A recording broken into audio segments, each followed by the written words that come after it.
I'm down here in the wool cave, and I'm actually spinning up some wool from our ewe Sansa. She's a black ewe. But I thought what I would do is pause from that and answer an email question I got from somebody about how do you spin from the bats that I produce.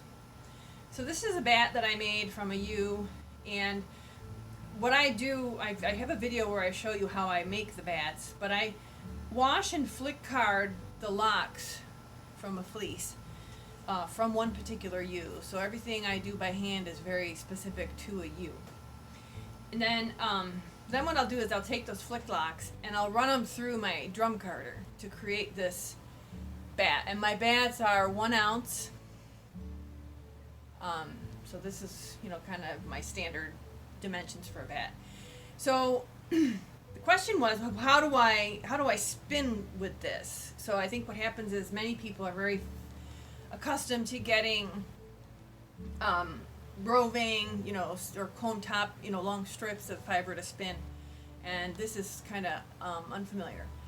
So there's a lot of really good videos on how to do this, but I thought that I would just answer the question. There's 3 basic techniques that you can use to spin from the bat. The first one is pulling from the center of the bat, and in that scenario you're likely to get a woolen prep where the fibers are not going to be perfectly aligned. And it's just as simple as start pulling the fibers, and really kind of looks like what you're doing is you're spinning from the fold. So you're going to hold your bat. Let's see this. And just draft from that center. It actually is kind of coming out to be maybe like a semi-worsted prep, even though I am spinning from the fold. And I would imagine you could do long draw. Not that I know how to do that, but that would be a nice way to do long draw. All right, so that's one method. So that's pulling from the center of the bat. Another method would be to unwind the bat and then pull strips that are almost like roving, that are the same dimensions. And when you unwind the bat, you really just got to find the leader, and I kind of just do this little tickling until you get that slab that just starts to unwind. And it's kind of like a jelly roll, the cake. It's just wound up. And if you can imagine my drum carder, the diameter of my drum carder it's not an enormous drum carder. Like I said, there is a video of me creating these. So there is the bat. And you can still sort of see some of the flicked locks are still sort of in there. A ghost of the shape that they were, but you can still sort of see it. So another way to do spinning from the bat is to just pull a strip from the side.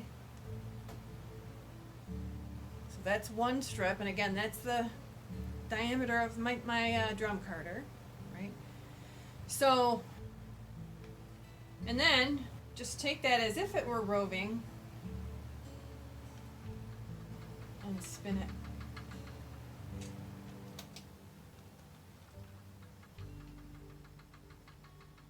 I don't have my wheel set up for the long draw. I did learn, I don't know if you watched that episode, I did learn I had to reset some of the ratios for that to really work well. Let me see if I can just do it though, I'm feeling.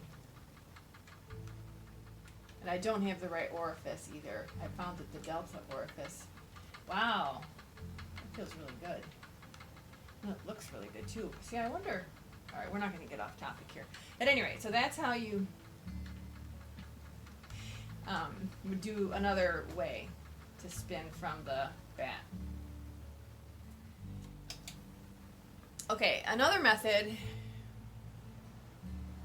would be, so I'm thinking about a person who's maybe using a drop spindle and they don't want a long tail in their spinning because it might get in with the twist, in with the single. So another method you could do is just kind of rip off what would kind of resemble a lock, and then either spin that from the fold or you could spin it from the tip. I think that turning on the light gives you a better view. I'll put my hand